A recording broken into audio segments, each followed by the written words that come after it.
முதலிலே ஒரு மிகச்சிறந்த கூட்டத்தை ஏற்பாடு செய்து பலனுள்ள வகையில் ஏதோ பேசினோம் கலந்து சென்றோம் இல்லாமல் யாருக்காவது உதவ வேண்டும் என்ற வகையிலே இந்த நிகழ்ச்சியை ஏற்பாடு செய்திருக்கின்ற தலைவர் அவர்களுக்கும் அன்பு நண்பர் டாக்டர் வெங்கடேஷ் அவர்களுக்கும் மற்றும் அனைவருக்கும் என்னுடைய நன்றியை முதலிலே தெரிவித்துக் கொள்கிறேன். என்னை ஏன் நீங்கள் அழைத்தார்கள் என்று நான் யோசித்து பார்த்தேன். ஒரே ஒரு விஷயம்தான் நினைவுக்கு வருகிறது. அதாவது ஒரு பாட்டம் ஆஃப் த சொசைட்டியில் ஒரு சாதாரண நிலைமையில் இருந்து ஒருவர் மேலே வர முடிகிறது என்று சொன்னால் அதில் நம்ம கம்யூனிட்டியுடைய பலம் என்ன என்பதை பற்றி ஒரு சில வரிகள் மட்டும் சொல்ல விரும்புகிறேன். ஃபஸ்ட்டு நம்ம பிறந்த இடத்தை பார்த்தீர்கள் என்று சொன்னால் நம்ம பிளட்டு நல்ல ஒரு ரத்தம் நம்மிடம் இருக்கிறது என்று சொன்னால் மறக்க முடியாது. ஏன்னா அந்த ஜீன்ஸுன்னு சொல்லுவாங்க, அது நம்ம பிளட்லேயே இருக்குது. நம்முடைய ஒவ்வொருவரும் மிகச்சிறந்த அன்றைக்கி ஆட்சியாளர்கள் யார் என்று பார்த்தால் நாம் தான் இருந்திருக்கிறோம். தமிழகத்திலே மிக நேர்மையான மிகச்சிறந்த ஆட்சியாளர் யார் என்று சொன்னால் இன்றைக்கி கூட ஓபிஎஸ்ஸுடைய பேரை தான் ஓபி ராமசாமி ரெட்டி அவர்களுடைய தான் சொல்லி கொண்டிருக்க வேண்டியிருக்கிறது. இது ஏதோ ஒருவர் பெயரை மட்டும் என்று சொல்ல முடியாது. ஒவ்வொரு துறையிலும் ஒவ்வொரு கிராமத்திலும் அன்றைக்கு நாம் தான் அதை ஆட்சி செய்து கொண்டிருந்தோம். விவசாயம் செய்து கொண்டிருந்தாலும் கூட நமக்கு ஆயிரக்கணக்கான பேருக்கு வேலை கொடுத்து அந்த ஊரில் தலைமை பொறுப்பில் இருந்தது நம்ம தான் இருக்க முடியும். இன்றைக்கி ஒவ்வொரு ஃபீல்ட்லேயும் டாமினேட் பண்ணிகிட்டு இருக்கவங்க யாருன்னு பார்த்தா இப்போ திரு சேகர் ரெட்டி அவர்களை பற்றி பேசினார்கள். இன்றைக்கி ஆன்மீகத்தில் இருந்தாலும் சரி, தொழிலிலே ஒரு கான்ட்ராக்ட் தொழிலில் இருந்தாலும் சரி, எந்த தொழிலில் இருந்தாலும் அவர்கள் அந்த தொழிலில் நம்பர் ஒன்னாக டாமினேட் பண்ணி கொண்டு இருக்க முடிந்தது, இன்றும் முடிகிறது. ஸோ எஜுகேஷன் ஃபீல்டுன்னு எடுத்துக்கங்க. இன்றைக்கி பார்த்தா நம்ம கோவில்பட்டியில் அண்ணாச்சி மிகச்சிறந்த முறையிலே ஒரு கல்லூரியை நடத்தி கொண்டு இருக்கிறார்கள், மிகச்சிறப்பாக சேவை செய்துருக்காங்க. அடுத்தாலும் நம்ம பெரம்பலூர் எடுத்துக்கிட்டிங்கன்னா அவங்க சீனிவாசன் மெடிக்கல் காலேஜு மற்றும் பல்வேறு காலேஜை வச்சு நிறைய சேவை செய்துட்ருக்கிறாங்க. அடுத்தது மெடிக்கல் ஃபீல்டுன்னு எடுத்துக்கிட்டிங்கன்னா நம்மள இப்போ இவங்க எல்லாத்துக்கும் தெரியும், அப்போலோ ஹாஸ்பிட்டல்ஸ் இன்றைக்கி வேர்ல்டு லெவலில், இந்தியா லெவலில் கூட இல்லை, உலக லெவலில் கொண்டு போயிட்டுருக்கிறாங்க. இப்போ ஹோட்டல் ஃபீல்டில் ஏற்கனவே முன்னாடி பேசினவங்க சொன்னாங்க, Reddiars number 1 still in the future also in Tamil Nadu, Kerala and Andhra Pradesh. 3 ஸ்டேட்டில் நம்ம நம்பர் 1 இருந்துகிட்ருக்கோம். இது பூரா நம்ம ஜீன், நம்ம ரத்தத்தில் இந்த திறமை ஏற்கனவே ஒளிந்து கொண்டு இருக்கிறது. இப்போ பார்த்திங்கன்னா அடுத்த ஃபீல்டில் இப்போ எலக்ட்ரானிக்ஸில் பார்த்திங்கன்னா நம்ம தமிழ்நாட்டில் 3rd பிளேஸில் நம்ம இருந்துகிட்ருக்குறோம் வித் 135 ஷாப்ஸ். இவ்வளவும் நம்மளால் செய்ய முடியுது என்று சொன்னால் நம்முடைய பிளட்டில் ஒரு பெரிய ஜீன் இருக்குது, எதையுமே நம்ம டாமினேட் பண்ணி பண்ணக்கூடியது. சரி, இருந்து என்னத்தை உபயோகிக்க போகிறோம், ஏன் அப்படியே நம்ம வச்சுட்டு வளராமல் இருந்துட்டோம் அப்படின்றத பற்றி நீங்கள் யோசித்து பார்த்தீங்கன்னா என்ன குறிக்கோள் இருக்குன்றதை பற்றி பேச சொன்னாங்க. நான் இதில் மற்றவங்ககிட்டலாம் போகாமல் எண்ணிலேருந்தே ஆரம்பிக்கிறேன். ஆக்சுவலாக திருநெல்வேலி டிஸ்ட்ரிக்டில் ஒரு குக்கிராமம் கால் வெங்கட்ராயபுரம், அங்கே பிறந்து வளர்ந்தும்போது படிக்கிறதுக்கு எங்கள் ஸ்கூலில் 5வது வகுப்பு இருந்தது. ஒரு ஆசிரியருக்கு கூட ஆங்கிலமோ அல்லது சரியான தமிழோ கூட உச்சரித்து பேச தெரியாது. அங்கே இருந்து அடுத்து 3 கிலோமீட்டர் போய் எலிமெண்ட்ரி ஸ்கூல்னு சொல்லுவாங்க, அங்கே போனோம். ஒரு நாள் போய் பேசிகிட்டு இருக்கும்போது இப்படி தான் ஒரு ட்ராமாவில் நடிக்க போய் அந்த ட்ராமாவை தலைமை தாங்கின இந்த கரஸ்பாண்டன்ட் பேச வந்தார். இந்த பிள்ளைகள்லாம் மசுக்கு முன்னால் பேசுறதுக்கு வெக்கப்படுதாவ, நீங்கள்லாம் கொஞ்சம் அமைதியாக இருந்தால் பெட்டர்னு. இன்றைக்கி வரையும் என்னை பிரதர் கிண்டல் பண்ணிட்டு இருப்பார், மசுக்கு முன்னால் பேசுங்கன்னு சொன்னாங்க. அந்த அளவில் இருக்கின்ற ஒரு பள்ளியிலிருந்து தான் நான் படித்து கொண்டு வர முடிந்தது. அடுத்து ஹைஸ்கூல்னு போகும்போது பார்த்தா இட்டமொழின்னு என்ற ஊரிலே, அங்கேயும் மினிமம் கிராமத்தில் உள்ளது. அப்புறம் சென்ட் சேவியர்ஸ் காலேஜ் பாளையங்கோட்டைக்கு வரும்போது ஆங்கிலத்தில் ஒரு சில வரிகள் கூட என்னால் ஒழுங்காக பேச தெரியாது. அங்கே இருக்கும் பயங்கரமாக ஒரு இன்ஃபீரியாரிட்டி காம்ப்ளெக்ஸ் எல்லா மாணவர்கள் மத்தியிலையும் இருந்து அதுலேருந்து போராடி தான் அப்புறம் மதுரையில் போய் முடிக்கிற அளவுக்கு ஒன்றை ஏற்படுத்தி கொண்டேன் என்று சொன்னால் அங்கே டியூஷன் வச்சு அந்த சென்ட் சேவியர்ஸ் காலேஜில் இருந்து தான். அப்போ ஒரு மோசமான பேக்ரவுண்டில் இருந்தாலும் கூட, வசதி இல்லாத இடத்தில் இருந்தாலும் கூட மேலே வர முடியாது என்று சொன்னால், இன்றைக்கு உங்களுக்கெல்லாம் கிடைத்திருக்கின்ற வாய்ப்பு, எல்லா பேரண்ட்ஸும் ஓரளவுக்கு வசதியாக இருக்காங்க, நல்லா படிக்க வைக்கிறாங்க. அப்படி இருக்கும்போது நீங்கள் எவ்வளவு உயரத்துக்கு போகலாம் என்பதை தான் நான் கேட்க வருகிறேன். ஏன்னா அத்தனையும் நம்மிடம் ஒளிந்து இருக்கிறது, நான் பயன்படுத்தவில்லை. இதுக்கு ஒரு சின்ன கதையை சொன்னால், அந்த முயற்சியை பற்றி சொல்லணும்னா ஒரு சின்ன கதை சொன்னால் மைண்டில் இருக்குன்றதுனால அந்த கதையை சொல்ல வர்றேன். நம்ம ஜென்ரலாக பேசும்போது சொல்லுவோம், ஆமையும் முயலும் கதை அடிக்கடி பேசுவோம். என்ன முயல் ஜெயிக்கும், ஆமை எங்கேருந்து ஜெயிக்காதுன்ட்டு, இல்லை ஆமையும் ஜெயிச்சிருச்சு, அது தூங்கிருச்சு, இது முயற்சி தொடர்ந்து செய்தனால. ஆனால் இன்னொன்றை சொல்லலாம், ஆமையும் வெல்லும் முயலும் வெல்லும், ஆனால் முயலாமை வென்றதாக சரித்திரமே இல்லை என்று அனைவருமே கூறுவார்கள். ஆகவே நம்முடைய முயற்சி எங்கே இருந்தாலும் நாம் ஜெயிக்க முடியும். இதுக்கு இன்னொரு சின்ன கதையை கூட சொல்லுவாங்க. என்ன பண்ணுனாங்க, ஒருத்தர் ரொம்ப பக்தியாக இருந்தான். கடவுள் எனக்கு எல்லாத்தையும் கொடுத்துருவாரு, எனக்கு இருக்கிற பக்தி உலகத்தில் யாருக்கும் கிடையாது அப்படின்னு சொல்லிட்டு. சரி, அப்படி சொல்லிட்டு இருக்கும்போது ஒரு நாள் அந்த ஊரில் வெள்ளம் வருது. இவர் முதல் மாடிக்கு போகிறாரு, அங்கேயும் வெள்ளம் வருது. செகண்ட் ஃப்ளோருக்கு போயிட்டு இருக்கிறாரு. அப்போது ஒரு அனௌன்ஸ்மெண்ட் வருது, இல்லைங்க போகிறக்கு முன்னக்கூட்டியே வருது, வெள்ளம் வரப்போகுதுங்க, எல்லோரும் வந்துடுங்க, இது கடைசி பஸ்ஸுன்ட்டு அனௌன்ஸ் பண்ணுறாங்க. அதெல்லாம் என்ன கடவுள் காப்பாற்றுவார்னு இவர் போயிடுறாரு. ஃபஸ்ட் ஃப்ளோருக்கு போகிறாரு, அந்தளவுக்கு தண்ணி வந்துடுது. அப்பவும் அனௌன்ஸ் பண்ணுறாங்க, போட் வருதுங்க, இது கடைசி போட்டு, எல்லோரும் ஏறிங்க தப்பிச்சிடலான்னு, என்னை கடவுள் காப்பாற்றுவார் அப்படின்னு சொல்லிட்டு திருப்பியும் இருக்கிறாரு. அதுக்கும் மேலே வெள்ளம் வருது. மொட்டை மாடிக்கு போகிறாரு. அப்போது வெள்ளம் அவரை அடிச்சிட்டு போகுது. ஒரு மரக்கிளையை பிடிச்சிட்டு கத்துறாரு, ஏன் நான் உன்னை எவ்வளோ நம்பினேன் கடவுளே, நீ என்னை போய் கைவிட்டியே அப்படின்ட்டு. அப்போ கடவுள் சொல்கிறாரு, உனக்கு முதல்ல நான் பஸ் வந்துச்சு, அப்புறம் போட் வந்துச்சு, இவ்வளவு வானிங்கும் வந்தது, நான் யாருக்கு வேணாலும் உதவுவேன், எந்த முயற்சியும் செய்யாமல் இருக்கிற ஒருவனுக்கு உதவ மாட்டேன் என்று இறைவன் சொன்னதாக ஒரு கட்டளை இருக்கிறது. ஸோ நம்முடைய முயற்சி எங்கு இருக்கிறதோ அங்கு தான் வெற்றி பெற முடியும். அதுவும் தொடர்ச்சியான ஒரு முயற்சியாக இருக்க வேண்டும். அந்த தொடர்ச்சியான முயற்சியை பற்றி சொன்னால், இன்றைக்கி ஹோண்டா கம்பெனியை பற்றி உங்களுக்கு எல்லாத்துக்கும் தெரிஞ்சிருக்கும். அந்த கம்பெனியில் ஒரு முக்கியமான விஷயம் என்னன்னு கேட்டிங்கன்னா, அந்த ஹோண்டா ஒரு சாதாரண ஜெனரேட்டர் மெக்கானிக்குடைய மகனாக பிறந்தவர்.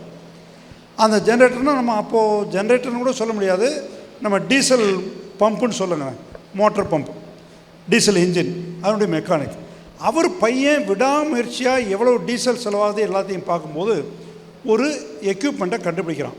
அந்த எக்யூப்மெண்ட்டை மாற்றினா டீசல் செலவு பாதியாக குறைகிறது என்பதை அவர் கண்டுபிடிச்சிட்டாரு.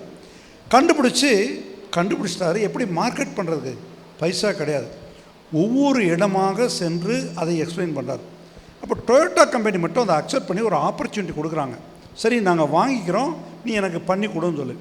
இவர் மிக சிரமப்பட்டு தன்னிடம் இருந்த சொத்துக்களை எல்லாம் விற்று அந்த சின்ன ஃபேக்ட்ரி ஒன்று ஆரம்பித்து ப்ரொடக்ஷன் வரப்போகிற நேரத்தில் அந்த நாட்டில் செகண்ட் வேர்ல்டு வார் அவன் பாம்பு போடுறான். கரெக்டாக ஃபேக்ட்ரி தரை மட்டமாகி விடுறான்.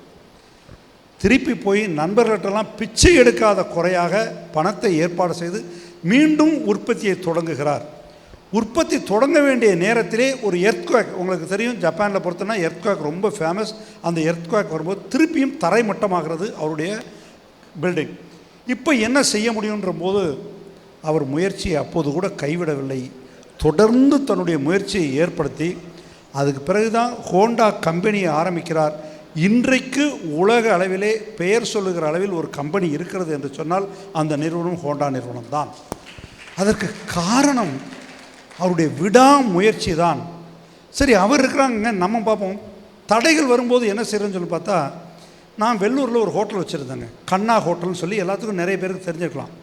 திடீர்னு அந்த பில்டிங் ஓனர் ஒரு ஆசை வந்துருச்சு.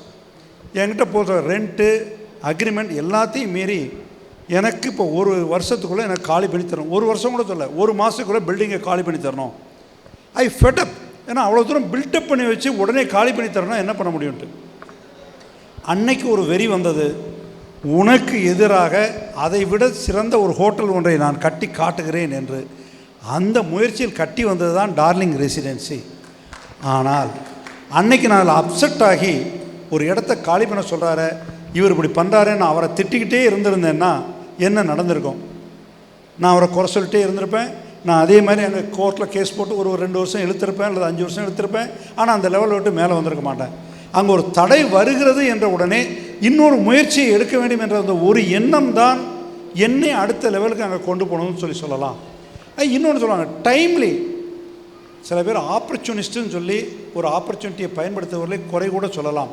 ஆனால் ஒரு ஆப்பர்ச்சுனிட்டி கிடைக்கும் போது அதை பயன்படுத்த தவறியவர்கள் தன்னுடைய வாழ்க்கையில் தோற்று விடுவார்கள். அதில் எந்த சந்தேகமும் கிடையாது. அந்த டைமில் அதை பயன்படுத்தணும். அதுக்கு ஒரே ஒரு உதாரணம் சொல்ல முடியும். உங்களுக்கு எல்லாம் தெரியும், மூணில் சந்திரனில் முதலில் கால் வைத்தவர் யார் என்று அவ்வளோ பேருக்கும் தெரியும்னு நினைக்கிறேன், எல்லாத்துக்கும் தெரியும். ஆனால் இரண்டாவது கால் வைத்தவர் யாருக்காக தெரியுமா? சரித்திரமே மறந்திருக்கும். ஆஸ்டின் என்பவர் தான் இரண்டாவது காலை வைத்தார். ஆனால் முதலில் கால் வைத்திருக்க வேண்டியவர் யார்? ஆஸ்டின். என்ன நடந்தது? அப்போலோ விண்கலம் போய் சந்திரனில் லேண்ட் ஆச்சு, கீழே இறங்கணும். ஃபஸ்ட்டு கமாண்ட் வருது நாசாவிலேருந்து, ஆஸ்டின் கெட் டவுன் என்று. அவர் ஒரு நிமிடம் தயங்குகிறார். என்ன தான் படிச்சிருந்தா கூட அங்கே போனீங்கன்னா புவியீர்ப்பு விசை கிடையாது, ஃப்ளோட் ஆக வேண்டிய நிலைமை வரும். என்ன செய்வது என்று தெரியாமல் ஒரு நிமிடம் சிந்திக்கிறார். அடுத்த கமெண்ட் வருது, நெக்ஸ்ட். அப்போ முதலில் கால் வைத்த அன்பு நண்பரை கீழே இறங்க சொல்லி உடனடியாக ஒரு நிமிடம் கூட தயங்காமல் அவர் தரையில் காலை எடுத்து வைக்கிறார். இன்றளவும் உலகம் அவரை ஞாபகத்தில் வைத்திருக்கிறது என்று சொன்னால் அந்த ஆப்பர்ச்சுனிட்டியை மிஸ் பண்ணாமல் இமீடியட்டாக கால் வச்சதுனால மட்டும்தான் அவர் இன்றைக்கும் உலக அளவிலே முதலில் இருக்கிறார். நீல் ஆம்ஸ்ட்ராங்கை பற்றி தெரியாதவர்கள் யாரும் இருக்க முடியாது. ஆனால் அவர் எதனால் அந்த பெயரை பெற்றார் என்று சொன்னால் ஒரு ஆப்பர்ச்சுனிட்டி கிடைச்சது, ஒரு நிமிஷம் கூட சிந்திக்காமல் அந்த வேலை செய்தார். ஸோ நமக்கு ஒரு ஆப்பர்ச்சுனிட்டி கிடைக்கும்போது அதை பயன்படுத்த தவறியவர்கள் வாழ்நாளில் முன்னேறியதாக சரித்திரமே கிடையாது. இதுதான் நம்ம சிம்பிளாக கிண்டலுக்கு சொல்லுவாங்க. ஒரு நாள் 2 பட்ட கதவு தட்ட சத்தம் கேட்டது. நண்பர்கள் பேசி கொண்டிருந்தார்கள். ஆஹா, உனக்கு ஒரு லக்கு வருது அப்படின்னு சொல்கிறாங்க. உடனே அருகில் இருக்கிற நண்பர் சொல்வார், கண்டிப்பாக இல்லை, லக் வாழ்க்கையில் ஒரு முறை தான் உன்னுடைய வீட்டு கதவை தட்டும், இது 2வது முறை தட்டினால் நிச்சயமாக இல்லை என்று. ஸோ ஒன் டைம் தான் you will get a proper opportunity. You have to use that opportunity, then only you improve in your life. எனக்கு கொடுக்கப்பட்ட நேரம் 15 நிமிடம். நான் அதை சொல்லிக் கொள்வதில் மகிழ்ச்சி அடைகிறேன். என்ன முடியும் என்று சொன்னால் இந்த கம்யூனிட்டியில் இந்த கூட்டத்துக்கு வர்றதுனால என்னென்னா அட்வான்டேஜ் இல்லைன்னு யாருமே சொல்லாதுங்க. பாலிட்டிக்ஸு தலைமை இதெல்லாம் விட்டுருங்க. நம்ம ஒற்றுமையாக இருப்பதனால் என்னென்ன பயன் என்று சொன்னால், இன்றைக்கு நான் ஒரு ஊரில் சென்று ஒரு கடை எலக்ட்ரானிக்ஸை திறக்கிறேன்னு சொன்னால் இன்னொரு ஊருக்கு போயிருக்கோன்ற ஃபீலிங்கே எனக்கு இருப்பதில்லை. அதற்கு காரணம், நான் லயன்ஸ் கிளப்பில் ஒரு 3 வருஷத்தை வீணாக்கி விட்டேன் என்று கூட சொல்லலாம். ஆளுநராக இருக்கும்போது இன்றைக்கி போனால் அத்தனை லயன்ஸ் கிளப் மெம்பரும் நம்ம கவர்னர் கடைடான்னு சொல்லிட்டு ஒரு ஓனர்ஷிப்போடு வர்றாங்க. நம்ம ரெட்டியார் கம்யூனிட்டியில் இன்விடேஷன் கொடுக்கும்போது நம்ம கௌரவ தலைவர் கடனான்னு ஒரு உரிமையோடு வந்திருந்து பல வேலைகளை அவர்கள் செய்து கொள்கிறார்கள். இதெல்லாம் எதிர்பார்த்து நாம் செய்யாவிட்டாலும் கூட அந்த ஒற்றுமையுடைய பலன் எந்த ஊருக்கு சென்றாலும் நம்முடைய உறவினர்கள் நம்முடன் இருப்பது போன்ற ஒரு உணர்வும் ஒரு தன்னம்பிக்கையும் நமக்கு ஏற்படுகிறது. அந்த தன்னம்பிக்கையை உருவாக்கி கொடுப்பது நம்முடைய ஒற்றுமை தான் என்று சொல்வதிலே நான் மிகவும் மகிழ்ச்சி அடைகிறேன். இந்த இடத்துல நீங்கள் கை தட்டணுங்க. நம்முடைய பெருமைகளை நம்ம பேசும்போது கைத்தட்டல அர்த்தம் இல்லை, இது பண்ணும். சரி, இப்போ என்னடா லாபம்? நீ மேலே நமது கம்யூனிட்டியில் தகுதியானவர்கள் எத்தனை பேர் இருந்தாலும் அத்தனை பேருக்கும் வேலை கொடுப்பதற்கு நாங்கள் தயாராக இருக்கிறோம். உங்களுக்கு எலிஜிபிலிட்டிஸ் இருந்தால் எலக்ட்ரானிக்ஸில் கொடுக்கலாம், இல்லை ஹோட்டல் இண்டஸ்ட்ரி இருக்குது. ஒரு அதிசயமான விஷயம் என்னன்னு கேட்டிங்கன்னா, ஹோட்டல் இண்டஸ்ட்ரியில் மட்டும்தான் நீங்கள் என்ன தெரிஞ்சிருந்தாலும் ஸ்கில் இல்லைனாலும் வேலை கொடுக்கக்கூடிய ஒரே இடம் ஹோட்டல் இண்டஸ்ட்ரி. ஒன்றுமே படிக்கலையா, நாங்கள் ட்ரைனிங் கொடுத்து உங்களுக்கு படிக்க வைக்கிறோம். ஒன்றுமே சாப்பாடுக்கு வழி இல்லையா, உள்ள சாப்பாடு கொடுக்குறோம். ட்ரெஸ் போட வழி இல்லையா, நாங்கள் யூனிஃபார்ம் கொடுக்குறோம். தங்குறதுக்கு இடம் இல்லையா, தங்குறதுக்கு ஷெல்டர் கொடுக்குறோம். இதை மாதிரி ஒரு தொழில் வேறு எந்த தொழிலும் கிடையாது. புனிதமான தொழில் என்று கூடாலும் கூட முதலிலே உணவை எல்லாம் வழங்கிவிட்டு தான் பில்லே உங்களுக்கு வரும். அந்த வகையில் நாம் செய்வது ஒரு புனிதமான தொழில். அப்படிப்பட்ட தொழிலுக்கும் நீங்கள் வரலாம். அதில் வேலைக்காரனாக தான் இருக்க வேண்டுமா என்று சொன்னால் நிச்சயமாக இல்லை. இன்றைக்கு நம்ம ரெட்டியார்கள் எல்லா இடத்துலையும் ஹோட்டல் தொழிலில் வச்சுருக்கோன்னா அதுக்கு காரணம் என்ன? 2 விஷயம். ஒன்று, நீங்கள் ட்ரைனிங் ஆகிறதுக்கு அங்கேயும் உங்களுக்கு ஆப்பர்ச்சுனிட்டி இருக்குது. நம்ம சொந்தக்காரங்கள்லாம் நம்ம ஹோட்டல் இண்டஸ்ட்ரிக்கு வந்தால் ஒரு 5 வருஷத்தில் கொஞ்சமாக திறமை இருக்கவங்களாம் இன்னொரு ஹோட்டலுக்கு உரிமையாளராக ஆகிவிடுறார்கள், முதலாளி ஆகிடுறாங்க. காரணம், இங்கே ட்ரைனிங் எடுக்கிறாங்க. ட்ரைனிங் எடுத்தோடனே அந்த தகுதிக்கு தகுந்த மாதிரி சிறிய ஹோட்டலை ஆரம்பிக்க முடிகிறது, அதிலிருந்து பெரிய ஹோட்டலாக வளர முடிகிறது. இன்னொன்று, ஹோட்டல் வைக்கிறோன்னு சொல்லி அந்த இடத்த காட்டும்போது நம்ம சொந்தக்காரங்க ஹெல்ப் பண்ண ரெடியாக இருக்காங்க. இவன் மேலே வந்துடுவான் அப்படின்ட்டு அந்த எக்ஸ்பீரியன்ஸ் இருக்கிறதுனால அவனே நான் ஒரு துணிக்கடை போடுவேன்னா யாரும் போய் ஒத்துக்க மாட்டாங்க. ஃபஸ்ட்டு ஹோட்டல்னால் வந்துடுவான்ற நம்பிக்கை இருக்கிறது, ஃபைனான்ஸ் பண்ணுறதுக்கு ஆள் இருக்குது. இப்படி நாம் இருக்கின்ற சமூகம், நாம் இருக்கின்ற சூழல் மிக உயர்ந்த ஒரு சூழல். அங்கே உதவி செய்வதற்கு நாங்கள் அத்தனை பேரும் தயாராக இருக்கிறோம். தேவைப்படுகிற உதவிகளை நீங்கள் கேட்கலாம் என்று கூறி ஒரு அரிய வாய்ப்பை கொடுத்த இந்த அரங்கத்திற்கு நன்றி கூறி விடைபெறுகிறேன். நன்றி, வணக்கம். Thank you very much.